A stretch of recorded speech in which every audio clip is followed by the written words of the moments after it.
Bonjour, nous vous remercions beaucoup de votre intérêt à nous suivre sur la chaîne Sur ma Bible. Nous apprécions vos commentaires, nous apprécions le fait que vous soyez nombreux à nous suivre de plus en plus. Si c'est la première fois que vous nous regardez, n'oubliez pas de vous abonner afin d'être informé de la sortie d'une nouvelle vidéo.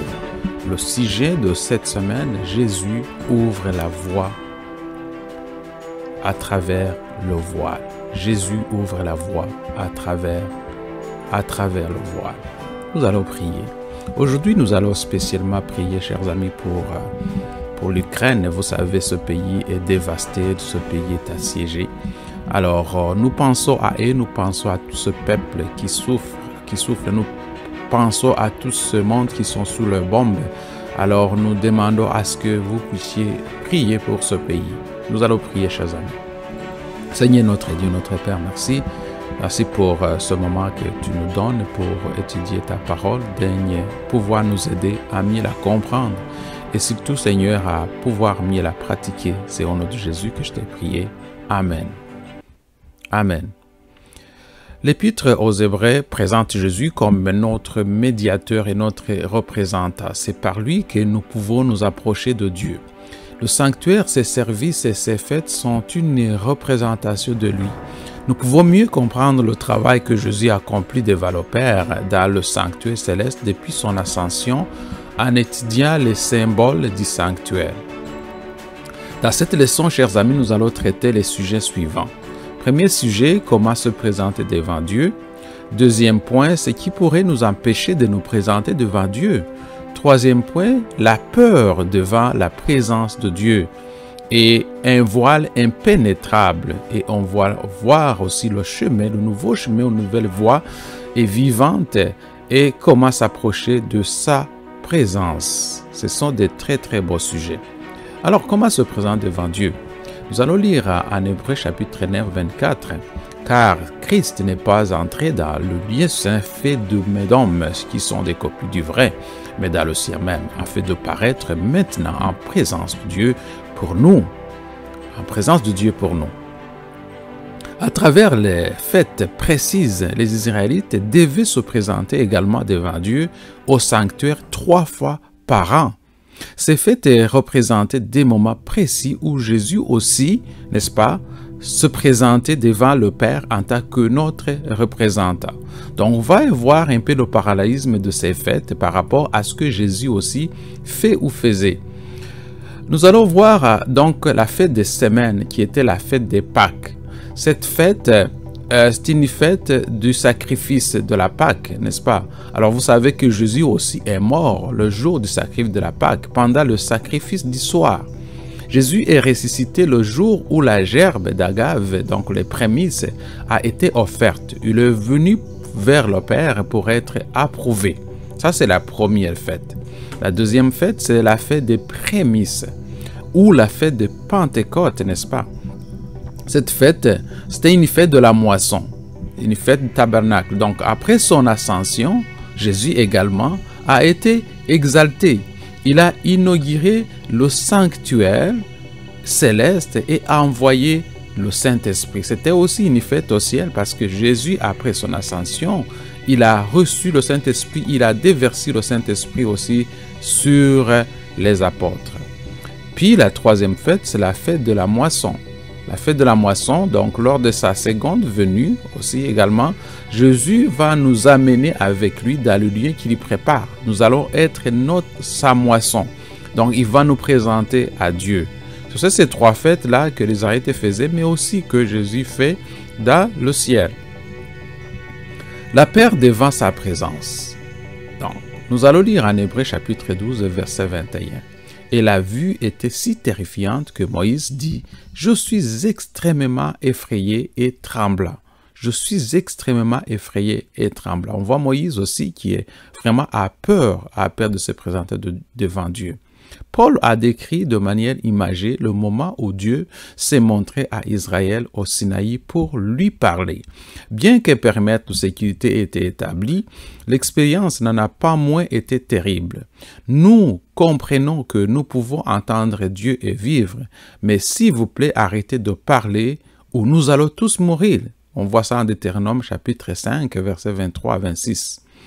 Leur foi donc des Israélites vacillait. Ils ont demandé à Moïse de servir de médiateur entre Dieu et eux.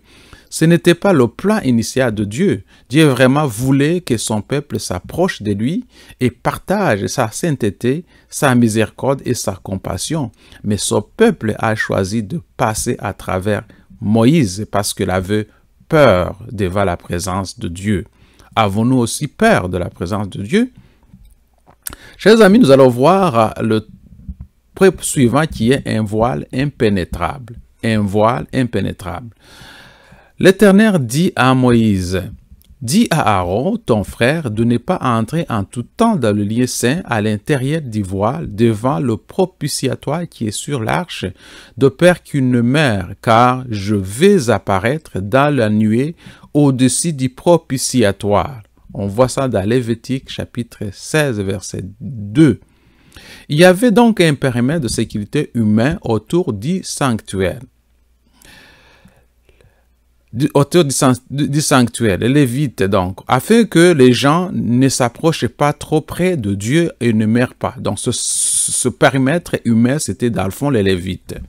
Les prêtres étaient les intercesseurs entre Dieu et le peuple. Nous sommes également des prêtres aujourd'hui, vous le savez, et nous sommes appelés à mettre Dieu en relation avec ceux qui ne le connaissent pas encore. Nous agissons un peu comme les Lévites. Nous sommes un périmètre, dans le fond, qui entoure nous et Dieu et les humains. Et nous devons exercer bien notre rôle.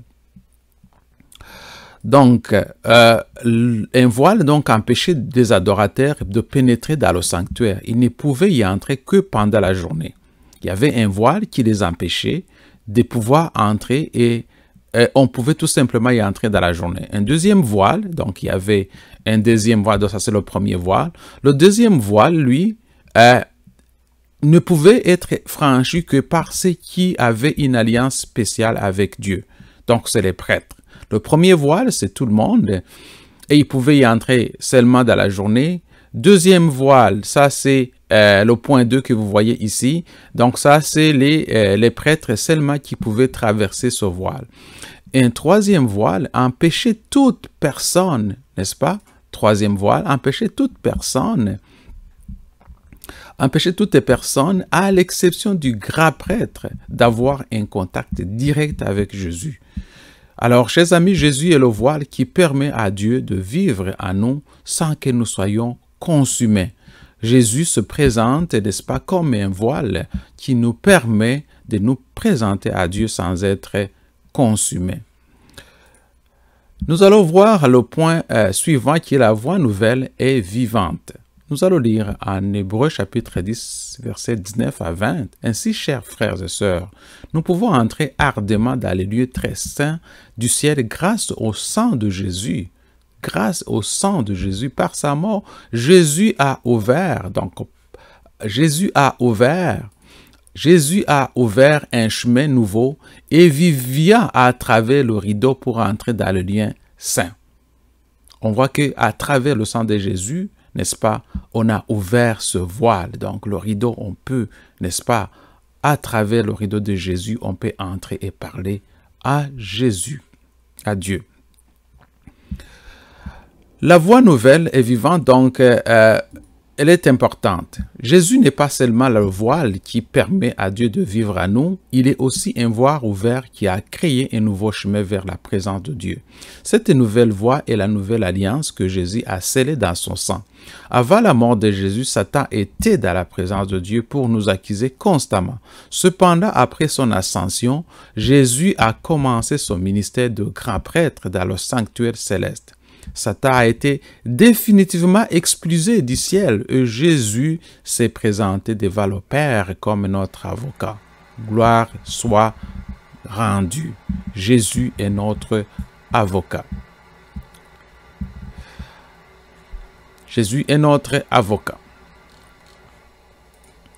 Chers amis, nous devons venir à sa présence. Mais vous êtes venus sur la montagne de Sion et dans la cité du Dieu vivant, la Jérusalem céleste, auprès d'une innombrable compagnie d'anges. Hébreux chapitre 12, verset 22. Chers amis, la manifestation de Dieu au Sinaï était entourée de ténèbres. Dans ce verset, Paul présente une manifestation, cette fois-ci, en pleine de gloire et de lumière. Le mont Sion, la Jérusalem céleste, le cœur des anges louant Dieu. Dieu assis sur son trône et rendant juste les premiers-nés qu'il a achetés avec son sang. Et Jésus comme notre médiateur. C'est une vision du jour où nous célébrerons les fêtes du tabernacle avec Jésus dans le ciel. Cette fête de moisson, mais c'est plus que cela. C'est une vision pour aujourd'hui. Nous y sommes déjà, nous sommes déjà entrés dans la présence de Dieu. Notre représentant est déjà là. Marchons chaque jour comme voyant celui qui est invisible, qui est Jésus-Christ. Venir à sa présence. Nous sommes déjà en présence de Dieu. Chers amis, je vais terminer avec la citation d'Ellen White dans le livre Tragédie des siècles. L'intercession du Christ en faveur de l'homme dans le sanctuaire d'en haut est aussi essentielle au plan du salut que sa mort sur la croix. Par sa mort, il a commencé l'œuvre qu'après résurrection, il est monté achevé au ciel. Nous devons par la foi entrer dans le voir où le précurseur est entré pour nous. Jésus a ouvert le chemin du trône du Père et par sa médiation, le désir sincère de tous ceux qui viennent à lui dans la foi peut être présenté devant Dieu. Le désir sincère de tous ceux qui viennent à lui dans la foi peut être présenté devant Dieu. Que Dieu vous bénisse, que Dieu vous garde. Sachez que nous sommes dans la présence de Dieu grâce au sang de Jésus-Christ et restons accrochés à Jésus-Christ car c'est lui qui va nous sauver, c'est lui qui va être notre avocat et c'est lui qui va intercéder à notre faveur lorsque nous chancelons. Que Dieu vous garde, que Dieu vous protège et à la semaine prochaine.